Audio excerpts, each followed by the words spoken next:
تعالوا شوفوا أخلاق الكيزان في قطر. كان في مباراة بين قطر والإمارات. الكيزان يعملوا شنو؟ أجروا شلة من الشباب السوداني العاطل المشرد، دفعوا لهم الريالات ودخلوهم الملعب عشان يسيئوا للإماراتيين، سب ونبس وقذف بأسوأ العبارات. ده اللي بنلقاه من الكيزان. الكيزان أشعلوا الحروب في السودان، نهبوا البلد، دمروا البلد، نشفوا البلد. لا وكمان وهم قاعدين في دول اللجوء لازم يشوهوا صورة الإنسان السوداني. الإنسان السوداني المعروف بأخلاقه بلسانه الطيب بيصورونا كده. يعني أنت ما عندك منتخب بسبب الفساد، بسبب فساد حكومتك، ما عندك منتخب، حاشر نفسك في مباراة بين قطر والإمارات. لشنو؟ عشان بس تسب، عشان تنبس. وتفتكروا الناس دي لو كان عندهم أمهات ولا أخوات بيخافوا عليهم كانوا بيسبوا بنات الناس؟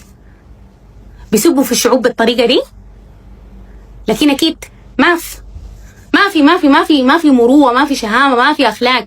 دي لأنها منتوجات الكيزان، منتوجات الكوس، منتوجات الجماعات والميليشيات. السودان مليان ب 44 ميليشيا. السودان حاليا فيه 44 ميليشيا. دي منتوجات حرب الكرامة. بس خليكم عارفين إنه قطر دولة قانون، واللي عملتوه ده من إساءة للشعوب داخل دولة قطر ما حيتفوت وحتكون في محاسبة. والتاني الكويس المقيم في قطر أمجد نور، شوفوا الأخلاق بتاعته. شوف التعليق بتاعه. شوفوا بيقول شنو. بيقول شنو لسودانيين زيه. سودانيين اختلفوا مع بعض عسكريا سياسيا، لكن ما من حقك انك تقول عنهم كعوك.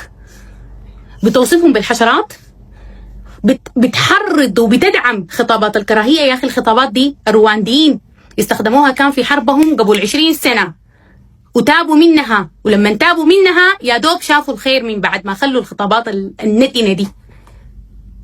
دي دي دي دي أخلاق إعلامي بيقولهم كعوك لسودانيين. انت بدل ما تطلع من منصتك دي تدعو للسلام، تدعو لوقف الحرب، تدعو للوحدة، تدعو لنبذ خطابات الكراهية، بتتكلم بالطريقة دي وبالأسلوب ده.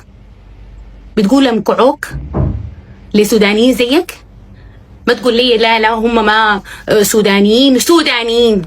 سودانيين كانوا معانا وجوا الخرطوم وسودانيين. لكن انتوا ما لازم تسيروا الفتن، لازم تسيروا القبائل، لازم الخطابات دي ما الخطابات اللي بتشعل للحرب، دي الخطابات اللي بتخلي الحرب مستمرة. أمجد نور محتواه كله إساءة للإمارات، بيعمل فيها ذكي، بيلبس له تيشيرت فيه الإعلان بتاع طيران الإمارات ويشتغل تحريض. الإمارات أخذت ذهبنا، ذهبك. أمشي شوف الماكل منه. أمشي شوف حكومتك بتقول إنه أنتجت 53 طن في ال9 شهور اللي فاتت بما يعادل 7 مليار دولار، لكن الحصيلة بتاعت الصادر أقل من مليار. ده يبقى اسمه شنو؟ منو اللي بيشيل الذهب والبينسف؟ امشي حقق، امشي سلط الضوء هناك على حكومتك وعلى الفساد الحاصل هناك.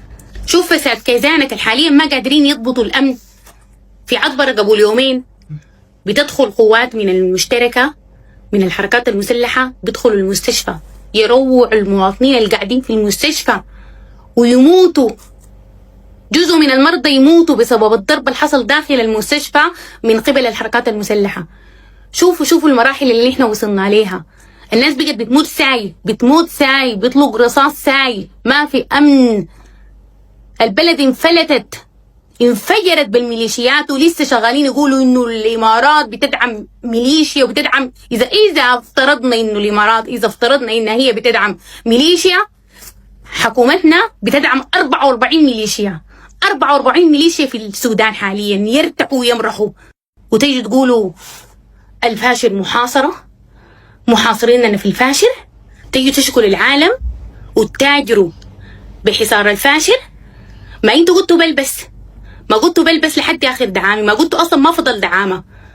حاليا الفاشر فيها الفرقه السادسه دي المحاصره الدعم السريع. تطلع برا تقاتل الدعم السريع. مش قلتوا نحن رجال؟ مش قلتوا نحن جايين نبيت؟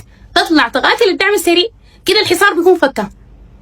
قوات الدعم السريع ما قصرت، عملت إجلاء للمواطنين في الفيديوهات والكلام ده كله موثق. أجلت المواطنين وانتوا بتقولوا بس ونحن عاوزين نبيدكم وما عاوزينهم يحاصروكم. وروني الكلام ده كيف يجي. وزير الإعلام امبارح بيستقبل لنا واحد تابع للحركات الإرهابية المتطرفة، كل إنجازاته إنه بيشتم في السعودية وفي الإمارات فقط. هي دي كل إنجازاته. يلقى له مرة إعلامية ولا ناشطة يشتغل فيها سب في الإمارات وفي السعودية. ده بيستقبلوه في بورسودان. يستقبلوا وزير الإعلام اللي بيمثل حاليا، يعني إنه لو افترضنا إنه هو بيمثل حكومة السودان، لكن هو بيمثل سلطة بورسودان. بيستقبلوا بالأحضان. يعني عاوزين تعملوا مشروع ضد الإمارات وضد السعودية، وتزيدوا من العزلة اللي علينا. مش ده الفالحين فيه يا أخي. ديل ذاته ما بنقول عليهم حكومة، دي عصابة ماسكة البلد. والسودانيين مغلوبين على أمرهم.